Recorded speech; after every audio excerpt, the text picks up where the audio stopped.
Brought to you by Sensodyne K, itel and Rise. बस pack नहीं है। SLS paraffin और दूध का करंट भी कौन? तो लाइफ का करंट ऑन? कुछ भी। तो ट्राई करके देख ले। Sensodyne K, toothpaste for sensitive teeth. संभल के केस में एक अपडेट। सुप्रीम कोर्ट में chief justice of India Sanjeev Khanna और जस्टिस पीवी संजय कुमार की बेंच में भी डेवलप हो रहा था।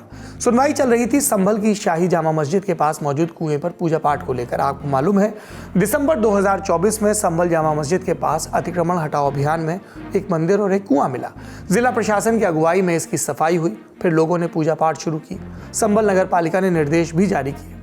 इन्हें शाही जामा मस्जिद की इंतजामिया कमेटी ने सुप्रीम कोर्ट में चैलेंज किया, जिस पर सीजीआई की अध्यक्षता वाली बेंच ने आज रोक लगा दी।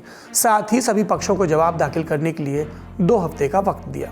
लेकिन मानीखेज ये है कि कोर्ट में जिरह क्या हुई। मस्जिद कमेटी ने कोर्ट में कुछ पोस्टर दिखाते हुए कहा कि संभल जिला प्रशासन ने पुराने मंदिरों और कुओं को जलाने के तथाकथित कार्यक्रम में मस्जिद के पास मौजूद कुएं को भी पब्लिक एक्सेस दे दिया। पूरे संभल और जामा मस्जिद के पास के इलाकों में पोस्टर लगाए। इनमें ऐतिहासिक कुओं और मस्जिद को मंदिर की तरह दिखाया गया। इन्हें देखकर लगता है कि इन्हें संभल की नगर पालिका परिषद ने लगाया है। कुआं मस्जिद में एंट्री के रास्ते में पड़ता है और कुछ हिस्सा मस्जिद के अंदर भी है, इसलिए इसे हिंदू समुदाय के इस्तेमाल के लिए नहीं खोला जा सकता। अगर वहाँ के लोग यहाँ पूजा करते हैं तो इससे शरारती हरकतें हो सकती हैं। इससे अभी से ही भंगुर शांति व्यवस्था को नुकसान पहुँच सकता है। ये मस्जिद को हरि मंदिर कह रहे हैं। कुछ दिनों बाद वहाँ पूजा भी शुरू हो जाएगी। ये मस्जिद के पक्ष के तर्क थे जो सामने कमेटी के द्वारा रखे गए। हिंदू पक्ष के क्या दावे आए कि ये कुआं मस्जिद के अधिकार क्षेत्र के बाहर है, वहाँ पहले से पूजा होती रही है। इस पर कोर्ट ने हिंदू पक्ष को हिदायत दी कि आप वहाँ पूजा नहीं कर सकते। इस पर एक स्टेटस रिपोर्ट फाइल करने के लिए भी कहा गया। हालांकि ध्यान दें कि ये सिर्फ पूजा पर स्टे है, कुएं के सार्वजनिक इस्तेमाल पर नहीं, यानी वो इस्तेमाल किया जा सकता है। कोर्ट के आदेश पर सभी पक्षों की प्रतिक्रियाएं आई हैं, सुनते हैं।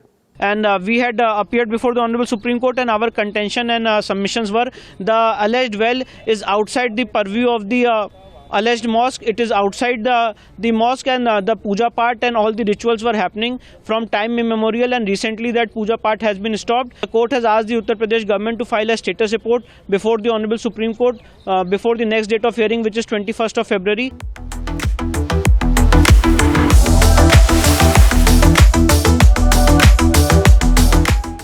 इस मामले पर ग्राउंड के ताज़ा अपडेट्स क्या हैं, शेयर कर रहे हैं साथी पत्रकार।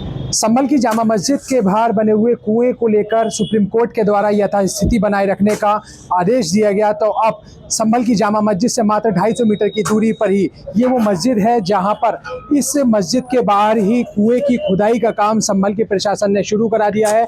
ये वो मस्जिद है जो कि संभल कोतवाली के सामने स्थित है, और अब इस मस्जिद के परिसर में जो ये कुआं स्थित है उस कुएं के अंदर खुदाई का जो काम है वो शुरू कराया गया है। यहाँ आप देख सकते हैं जो ये तस्वीरें हैं उसमें कहीं ना कहीं जो मजदूर हैं वो कुएं की खुदाई का काम करते हुए दिखाई दे रहे हैं। यहाँ कुछ ही देर पहले डीएम राजेंद्र पेंसिया, जो संभल के नगर पालिका के जो ईओ हैं मणिभूषण तिवारी, वो तमाम राजस्व विभाग के अधिकारियों के साथ यहाँ पहुंचे। उसके बाद उनके द्वारा इस कुएं की खुदाई का जो काम है वो शुरू कराया गया है। हालांकि बताया जाता है कि ये कुआं उन कुओं में से एक है जो कि संभल के 68 तीर्थ 19 कूपों में जिन कूपों की गिनती होती है उन्हीं 19 कुओं में से जो है ये एक वो ही कुआं है जिसकी खुदाई का काम अब प्रशासन के द्वारा कराया जा रहा है। लेकिन जिस तरीके से संभल में एक बार फिर 68 तीर्थ और 19 कूपों को पुनर्जीवित करने का एक बड़ा प्रयास संभल के प्रशासन की तरफ से किया जा रहा है, तो उसी कड़ी में अब संभल का प्रशासन ने संभल की कोतवाली क्षेत्र में स्थित इस मस्जिद के बाहर इस कुएं की खुदाई का काम शुरू कराया है। मैच के बाद मैच राइस ट्राई तो कर। नया राइस निकोटीन गम। बाय अपना पैक वीराइस.com से। इस खबर में फिलहाल इतना ही।